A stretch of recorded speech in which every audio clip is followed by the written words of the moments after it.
So, welcome to the lockdown, and once again joined by three legends of South African surfing from the south coast, from the north coast. Everyone's been scoring waves. Everyone's got big grins on their faces.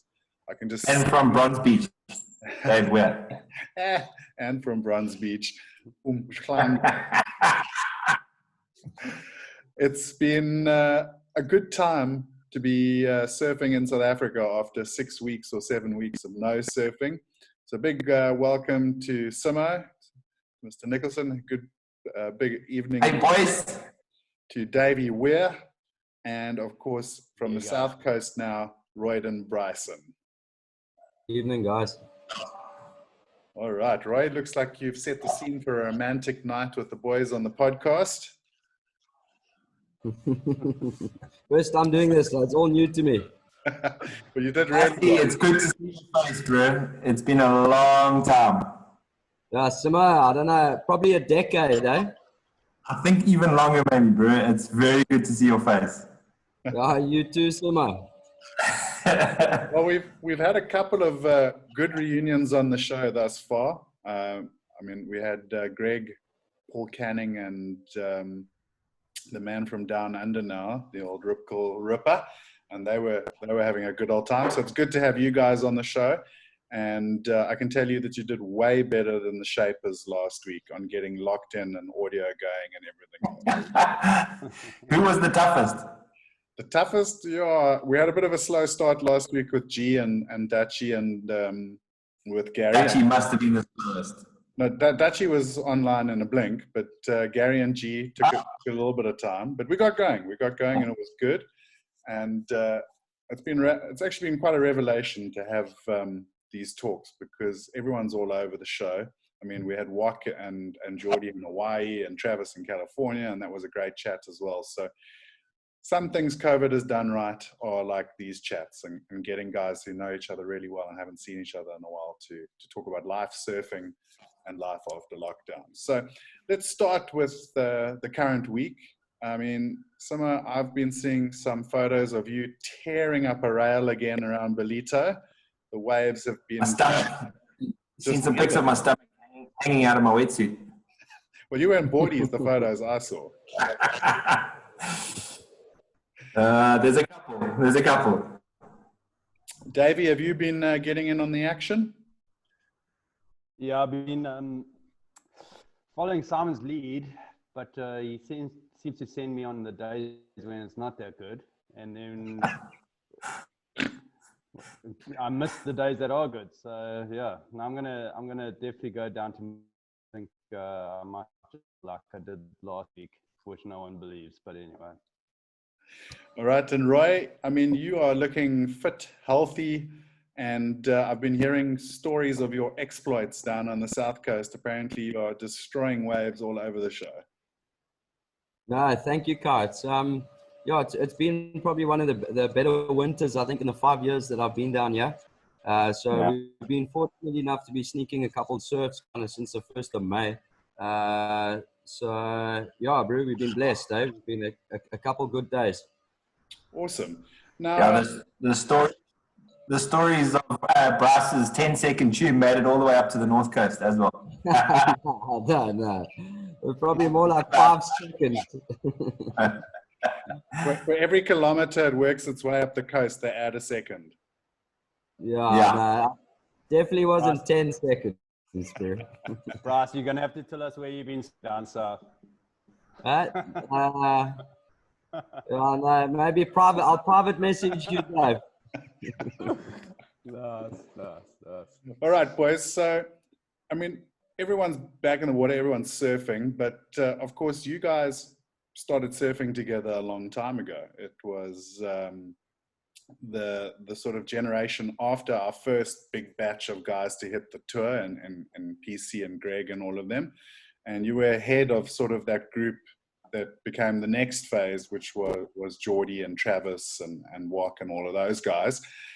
It was an interesting time to be coming up through the ranks in South Africa because we had sort of seen the light and that it was possible. But like those old boys were telling us the other day, it wasn't easy. It was expensive, and you had to work in gardens and Llewellyn Whitaker and Frank and all of them have been telling us stories of hard labor in European cities and stuff to pay to do their way. What was it like for you guys coming out of the Groms and deciding to go out there and hit the big times? Davey? Yeah, from my side, obviously the likes of Greg Emsley and Paul Canning paved the way for obviously the generation before us, and yeah, just paved the way to show that it was possible. But yeah, I guess from my side, I was very fortunate with the sponsorships that I had that I didn't have to do too much hard labor. I got to follow my dream and travel around the world, trying to my goals and all that, and put all the time and effort into it. So yeah, I was fortunate from that side. And Roy, I mean, you hit the QS for a serious sort of stint before you did actually qualify. And I mean, the year you qualified, you had the big one in Japan, which was like your big springboard.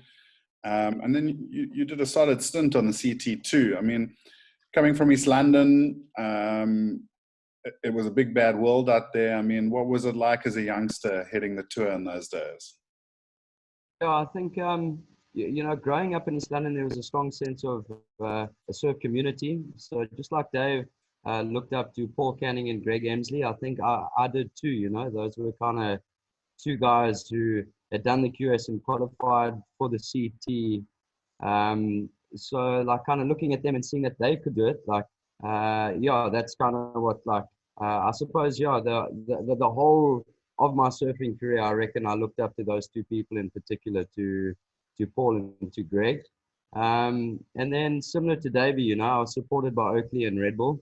But there were, I think the first couple of years on the QS, it was a bit of a grind. I remember the one year in Europe, like myself, Llewellyn Whittaker, I don't know, Richard, I think Richard Silves was there. There was a bunch of us who had to like kind of travel around in a little van, and we slept in forests. And I think in Lacken, we slept like in a dungeon underneath our hotel somewhere. It was like, we had a rough it that first year.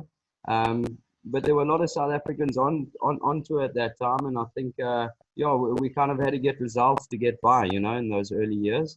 But yeah, I was like, I was very different to Simon and Davey. Davey were kind of a very clean cut guys. And as a youngster, I was a bit wild, so probably made things slightly more difficult for myself.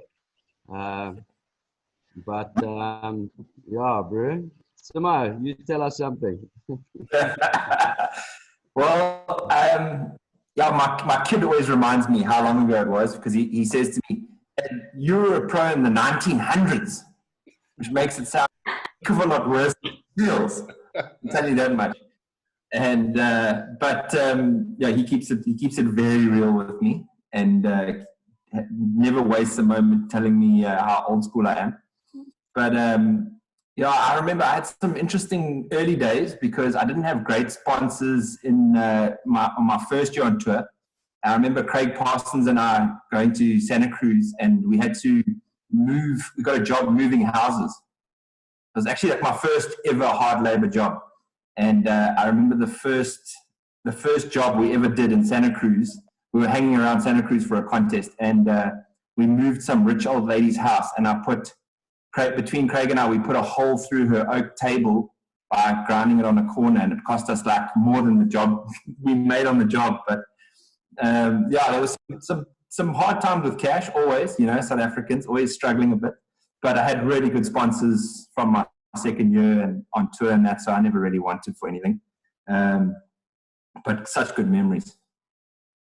Now, one thing I was thinking about the other day is we always talk about like getting on tour and being on tour.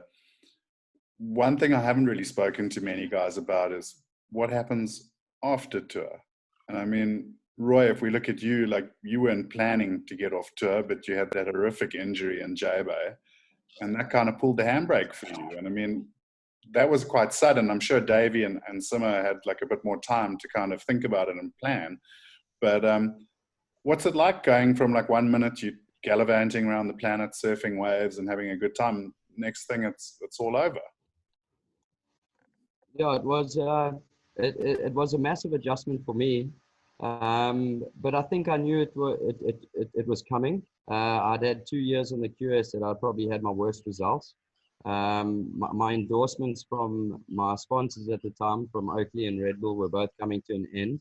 But yeah, it was a massive transition to make. You know, my whole entire life, my identity had been in being a professional surfer. And like I mentioned earlier, other than that, I was a pretty wild youngster. So when the surfing was taken away, there was just that wild element that was kind of left there. So it took me years to find my feet. It was actually only when I left Cape Town and I moved to the South Coast that I kind of like rekindled my love for surfing and for the ocean. But yeah, it was a massive adjustment to make. I mean, our whole lives we had just been paid to surf. I had no like university qualifications or any trades or anything. So yeah, it took a long time for me to find my feet. And I eventually did, you know. I was fortunate enough, and you know, I've got 2 little surf schools that are run down here, and a high performance surf academy, and a couple other little small business ventures that I've taken on that yeah, all seem to be relatively successful. But the initial transition was yeah, it was a hell of a thing, eh? Yeah. Davey, you had a bit more time to plan. Yeah, honestly, I always knew that there had to be life after surfing. And so in 2007, actually, Simmo and I actually came up with the idea to start a clothing company together. So yeah, that ran for basically till 3 years, and then when I jumped off tour, that was I transitioned into that with Simmo, which we ran together for what, 5 years, I think it was. Yeah. So yeah, that was for me, it was almost the perfect transition, because it was something that I really enjoyed doing, obviously besides surfing. And it's obviously, you run your own business, you learn from the beginning what it is about cash flow and what it is about how to do everything for yourselves, and making mistakes and having to learn from all of that. So it was a good way to learn, but yeah, it obviously was a stepping stone to the next thing that I did, and yeah, all part of the stepping stone to where I eventually am now, with my own financial practice, yeah, financial advisor, and qualified now, and yeah, really enjoying this new chapter of my life. So yeah, it's funny how where surfing was and to where I am now. It's crazy.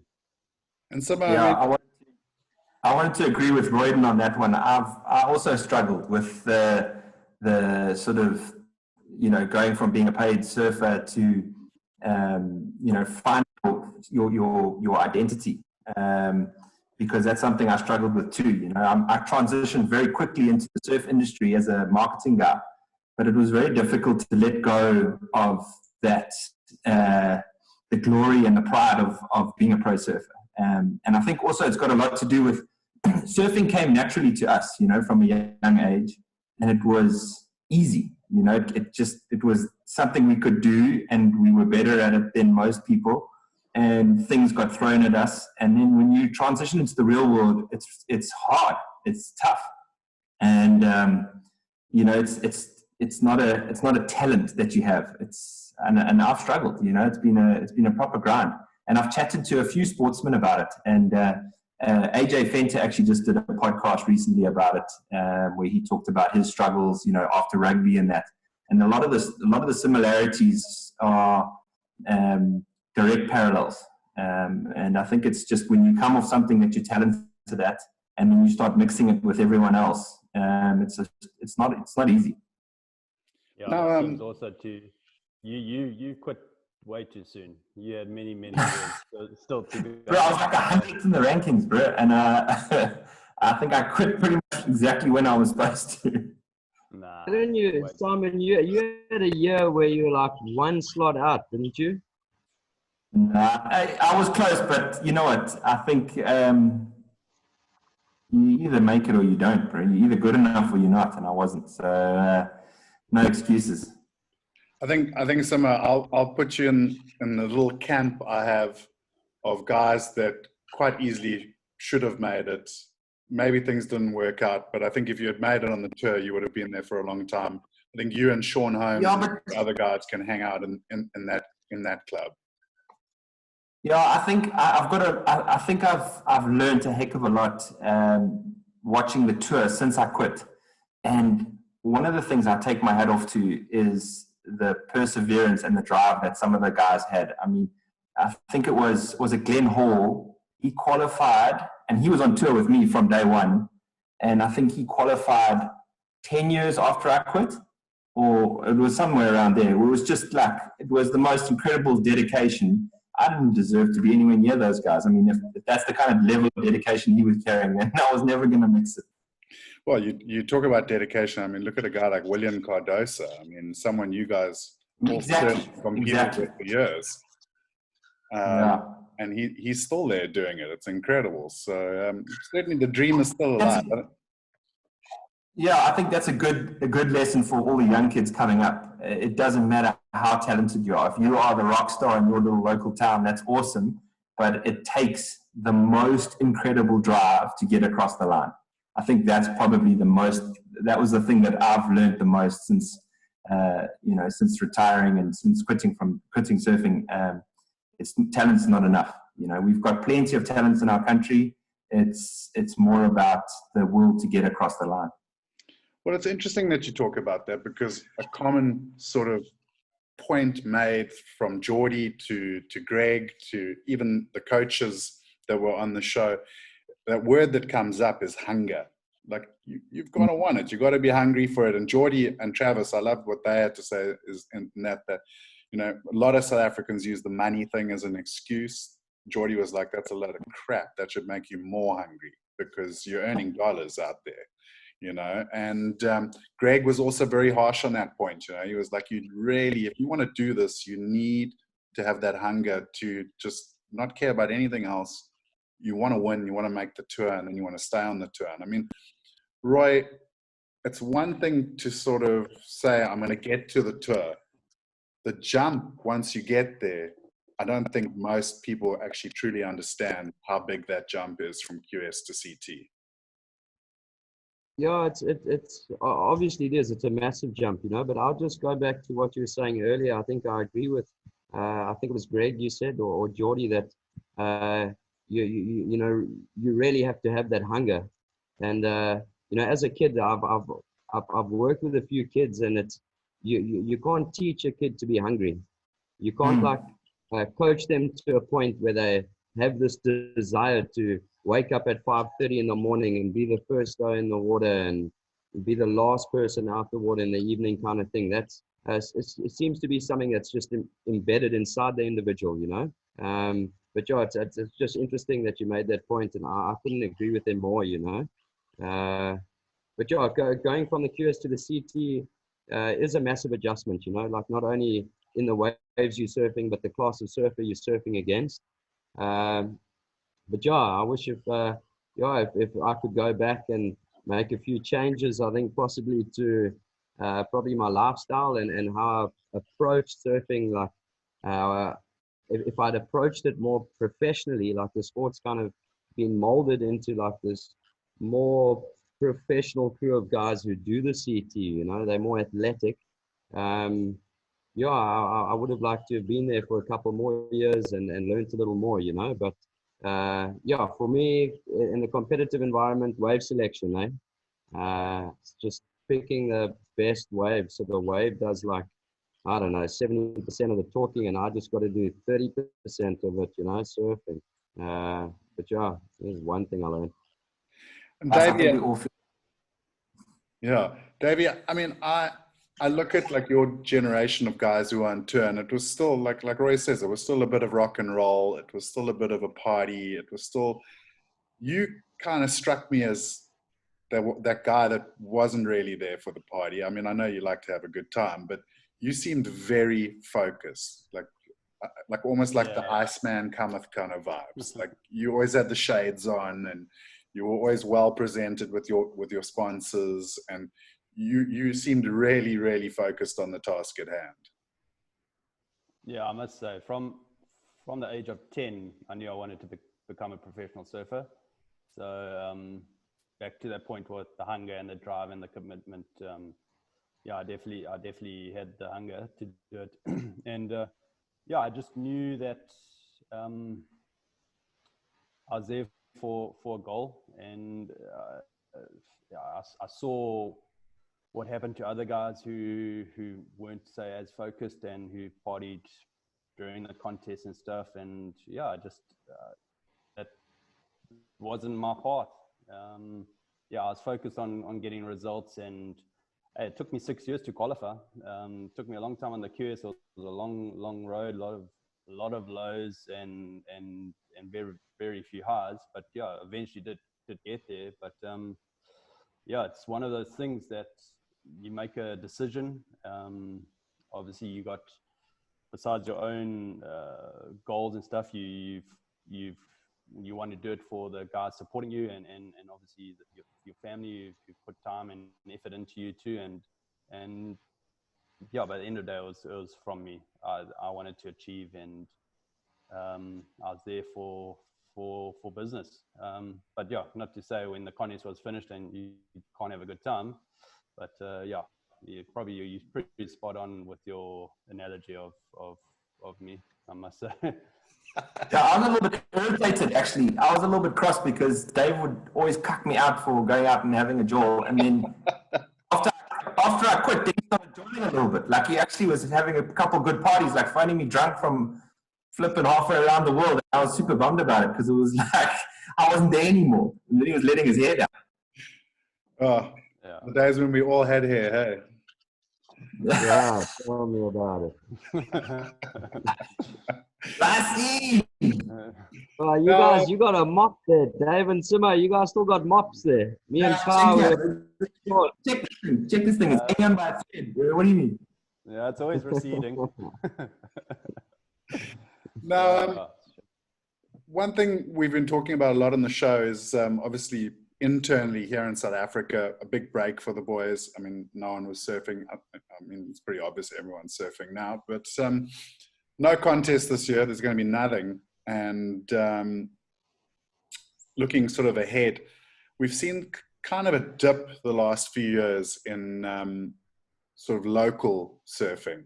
And I'm not talking about the QS side. I think City Surf Series, the Vans Comp, Ballito, like we've got a healthy local QS scene for such a small country. But when I look at sort of Surfing South Africa and the national champs, I think Masters has always got a decent turnout, although we'd like to see all you boys at Masters, definitely. But I was doing it this year. Are you going to do it this year, eh? Oh, I've done 2 Natal trials already. So I was giving it a go. You know what? Undefeated. This is what I wanted to ask you guys, is like, I think almost this like funny little time off and, you know, like the break and sort of contests and stuff in some ways could be good for us, because I think a lot of guys have been surfing. They've been putting the time in the water and they're seeing some of the old boys and they're hanging out. And I've just been thinking like it would be so cool, like if we could get the generations of guys who have done so well out there on the tour and stuff to come surf at those champs again. Because when we were younger, that's who we learned from. We learned from those older generations like the Mulherbies and, you know, like Wayne Monk and Chris Knutson. And these were guys I didn't get to see every day, being from PE and you know, sort of Cape St. Francis side. But once a year when we got to that sort of national championships, you'd get to hang out, see how they competed, maybe spend some time in the water with them. In our day, you got thrown in rubbish bins and a couple of other things done to you, but it was all part of the strengthening process. And I still think that's something that we're kind of missing in South Africa right now, which I see in Australia, for example, with the clubby events. You know, you got young kids surfing a contest on a Sunday with Mick Fanning and Joel Parker, and they're getting to hang out. And I really feel like that's something we need here in South Africa, Simmo. Yeah, look, I think you're 100% right. I remember the national sort of SA champs and that being a huge deal when we were kids. But I also think it's kind of the same as the rugby is at the moment in our country.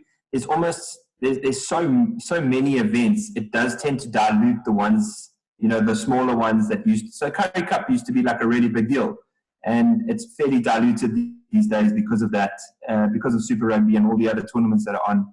I think the same goes with the contests. I do think also there is a little less of a family vibe around the. Look, this could just be my perspective too. I mean, I'm very removed from the contest scene these days. I'm notorious for avoiding them as much as possible. But I think also maybe there's just less of a sort of family culture around these events. They're not so prestigious anymore. My kids been entering the Northwell events, which I've really enjoyed, the little club events. So that's sort of as far as I've taken it. But yeah, I think all these things work in cycles, and I'm sure that it'll come back. I would love to do an SA Champs. Dave and I actually had a pact that we would do battle this year, which obviously hasn't worked out just with everything that's happened. And I've been super busy with work and stuff, so I've missed a few trials and whatnot. But maybe next year. And Roy, I think Dave, go for it, Dave. I was just going to say, I think back in the day when we were growing up, the club contest scene was such a strong knit community. You had or just in KZN, you had Northwell, you had New Way, you had the Rocks guys, you had down South Coast, and it was strong and it was super competitive. I think for some time we actually lost that, and I think it's starting to come back from what I see. Like there's the guys at Northwell are putting a lot of effort. I know the Rocks guys, they have their contests all the time. So I think it stems down to that fundamental club level first, and then it can progress. And I think like I know you're trying to get the Masters and the Opens set at certain venues. I think it just takes a bit more enthusiasm, and then one or two people start doing it, and then it catches on. So yeah, from my perspective, I didn't want to surf a contest for years, but yeah, I'm starting to get that little hunger back just to get to compete again. It's like last year I did the club events at Northwell, and it was fun. Still stressful in the heat. It takes you back to like 10 years ago doing a bloody QS event or a CT event. You're still stressed, but yeah, it's nice to get the blood flowing again, and have a rash vest on, and it's just another element to surfing. So, but yeah, that's just my little 2 cents. And Roy, I mean, you're coaching Groms who are surfing contests again, so you kind of got the foot back in the door. But are we going to maybe see a return to some Masters competition? Yeah, there was also like I wouldn't say I was like semi-committed this year to possibly doing like the Masters events. I mean, I started surfing when I was 10 years old, and I started competing when I was 12 years old. I stopped competing when I had my injury in 2012 when I was 30 years old. And then I spent like 3 years before I came down here to the coast. I wasn't really in the water too much. So the time I've been down here on the South Coast is the only time in my whole entire surfing career where I've been able to just enjoy the sport for what it is, But there definitely is a little bit of like competitive desire creeping back in. So yeah, I'm definitely not close to the option of surfing a contest or two, possibly next year, And like you say, it would probably be a good, just a good example for the kids that I'm coaching to actually see me compete.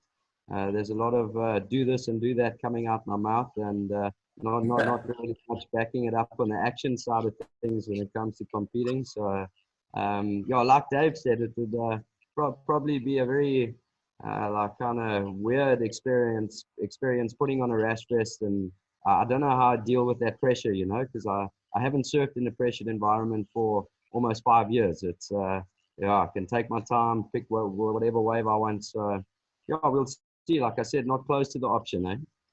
Well, you're gonna be breaking hearts right now, because we talked about a coach's heat in the coach's interview, and QJ was already starting to throw out rules when your name was dropped in the hat. No. So, Huge. looking a little bit forward, obviously, we talk about the juniors, and Roy, you've been coaching them. Simon, you're about to step into that very interesting role of being the competitive father. And believe me, I spend a lot of time at pro junior events and junior events. It's a very interesting time as a surfer because you obviously want your kid to do well and to be successful, but at the same time, you don't want to be that parent. You don't want to be that parent. You don't want to be that parent. Yeah, look, I don't even know if I could handle watching my kids surf a heat. Like a legit competitive heat would tear me to pieces. I mean, last year, he actually won the Northwell under-10s last year. And, I mean, they mainly surfed little foamies and insiders the whole year. But, yeah, it's like gut-wrenching stuff. Like I can't even watch it. It just kills me. I just want to go out and paddle for him. I want to go and do everything for him. So it's best for me just to like not even look. But I don't really care whether he's competitive or not. All I want to do is when he's 18 years old, I want to be able to go on a surf trip with him and surf some epic waves and high-five him when he comes out of the barrel. If I can do that, then I've done well. Well, it's interesting that you talk about the epic surf trip, because one of the other discussions we had, which was actually brought up by Wok, was that, and it's kind of been carried through with the other ex-CT surfers, was that we need to do sort of a master's trip. I think Geordie, Travis, and Wok were in, Greg, PC, and Byster were in, and I think you three would round that group up quite nicely. Yeah, 100%. Sign me up for that. Yeah, this last thing. Yeah. So now the only decision would be is like, where would you take that group of people? Like, what would the destination need to be? I don't know. Somewhere close, so it's not expensive. I thought Geordie would just pay for it. I mean, he's Oh, then I'm in. Wherever he wants to go, as long as it's not Chopes. I'm not interested in going there. I don't go. So funny. So before we go, because we're going to run out of time shortly, one thing I was quite interested in getting your guys' opinion on is obviously we grew up in, and you guys were competing in a time when Kelly Slater pulled the best Houdini of all time and convinced the whole world to surf these really thin little needle-like surfboards. And I mean, I've seen some of Roy's boards in Dennis Ellis's roof that he started competing on. And I mean, I can't believe a human actually surfed them, to be quite honest. Things have changed a bit now, and we're allowed volume, and you're allowed a bit of go. Have your guys sort of board models, Davey, have they changed a lot since back in the day? Or are you still kind of riding the same equipment? No, it's kind of weird because my size of my surfboards fluctuated. Like I was actually having this conversation not so long ago. When I won the Trestles event, I won that on a 6'2", and now I'm riding a 5'10". 4 inches is a lot of surfboard to be missing. And yeah, like still probably the best surfboard I ever had that actually got stolen in France on the roof of our car when we were at Anglet looking at the surfboard. Yeah, that was my favorite board too. Also got stolen that same day.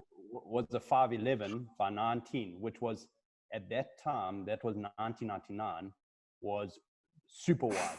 We were at like 18 was your max wide. So like a 19 wide at that stage was wide and was like an inch. I think it was about an inch shorter or inch and a half shorter than I was normally riding at that stage. So yeah, it's funny how the board design and thickness and shapes and sizes have all changed throughout.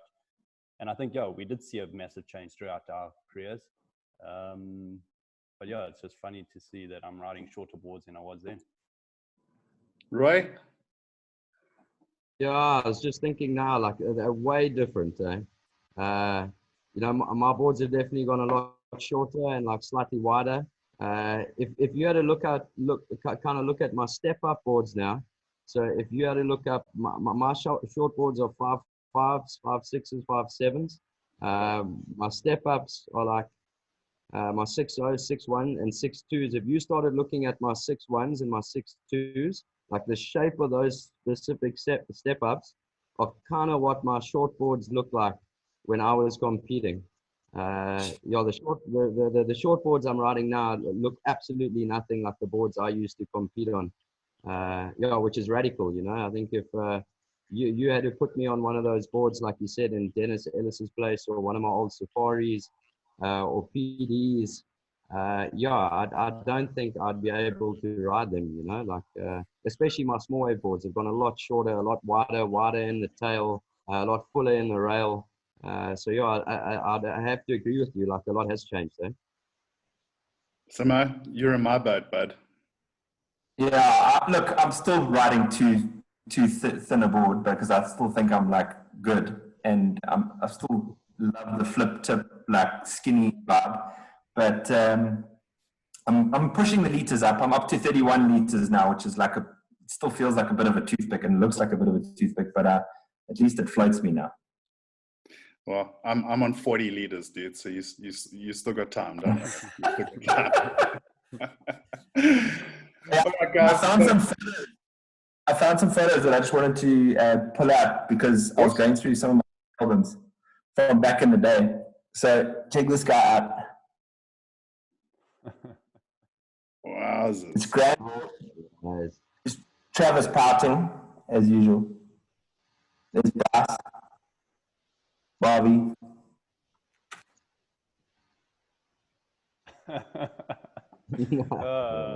And then, I don't know what Royden's praying to the Dopsia or something. But. Oh, no, there's problems there.